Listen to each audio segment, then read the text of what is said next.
और 25 बड़ी खबरों के बाद शुरुआत कर रहे हैं वॉर जोन की खबरों का। बाखमुत में यूक्रेनी सेना ने पुल को धमाके से उड़ा दिया है। इस वक्त की सबसे बड़ी खबर आ रही है वॉर जोन से। रूसी सेना को रोकने के लिए पुल को उड़ाया गया है। भीषण जंग के बाद कुछ इलाकों से पीछे हटी है यूक्रेनी सेना। बाखमुत में कई दिनों से चल रही है भीषण जंग। बाखमुत से यूक्रेनी सेना बैक हो रही है, उसके पांव उखड़ गए हैं। ये तस्वीरें देखिए। शहर छोड़ते वक्त यूक्रेनी सेना के जवानों ने इस पुल को उड़ा दिया। यूक्रेन का मकसद रूसी सेना को आगे बढ़ने से रोकना है। बाखमुत में कई दिनों से भीषण जंग चल रही है। इसके चलते कुछ इलाकों से यूक्रेनी सेना को पीछे हटने के लिए मजबूर होना पड़ा है, जिसके बाद ये तस्वीरें सामने आई। बाखमुत को लेकर क्या कुछ कहा गया है ये भी जान लीजिए। ज़ेलेंस्की के सहयोगी ने कहा, हमारी सेना बाखमुत को बचाने की आखिरी कोशिश कर रही है। हम बाखमुत से एक रणनीति के तहत पीछे भी हट सकते हैं। यूक्रेनी कमांडर ने कहा, दुश्मन सैनिक भारी तादाद में जमा है। वैगनर चीफ ने कहा, हमारी सेना ने बाखमुत को पूरी तरह से घेर लिया है। सिर्फ एक ही सड़क है जिस पर अभी कब्जा होना बाकी है।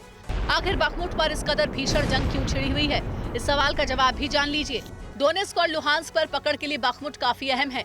प्रतीकात्मक रूप से भी इसका काफी अहमियत है। 7 महीने से कब्जे की कोशिश में है रूस। दोनों तरफ की सेनाओं में लगातार जंग। रूस ने शहर को खंडहर बना डाला।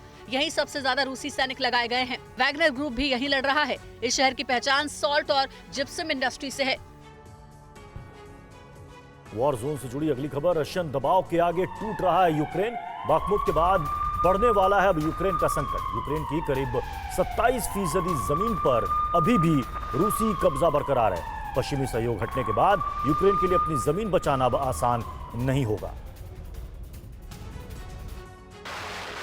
सवाल सिर्फ बाखमुत का नहीं है, जहां रूसी सेना कब्जे के करीब है। सवाल यूक्रेन के उस बड़े इलाके का है जहां पुतिन की पकड़ मजबूत होती जा रही है। खेरसोन से पीछे हटने के बाद बाखमुत पर रूसी जीत उनके मनोबल को बढ़ाने का काम करेगा। यानी डोनेस्क और लुहांस्क पर पकड़ बनाने के बाद बाखमुत पर जीत रूस के लिए प्रतीकात्मक रूप से बड़ा संदेश होगा। पिछले 1 साल से चल रही इस जंग में यूक्रेन को पश्चिम ने खूब हथियार दिए, लेकिन एक सच ये भी है कि रशियन दबाव के आगे अब यूक्रेन का मनोबल टूट रहा है। और अगर बाखमुत पर भी रूस का कब्जा हो गया तो ज़ेलेंस्की की मुश्किलें बढ़ने वाली है, क्योंकि यूक्रेन की करीब 27% जमीन पर अभी भी रूसी कब्जा है।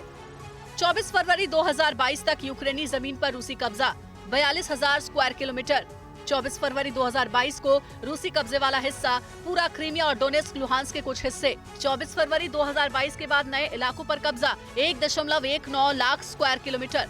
इस वक्त कुल यूक्रेनी जमीन पर रूसी कब्जा 1.61 लाख स्क्वायर किलोमीटर। बाखमुत में पिछले 7 महीने से जंग चल रही है। अब रूस ने इसे चारों तरफ से घेर लिया है और यूक्रेन के पांव यहां से उखड़ने वाले हैं।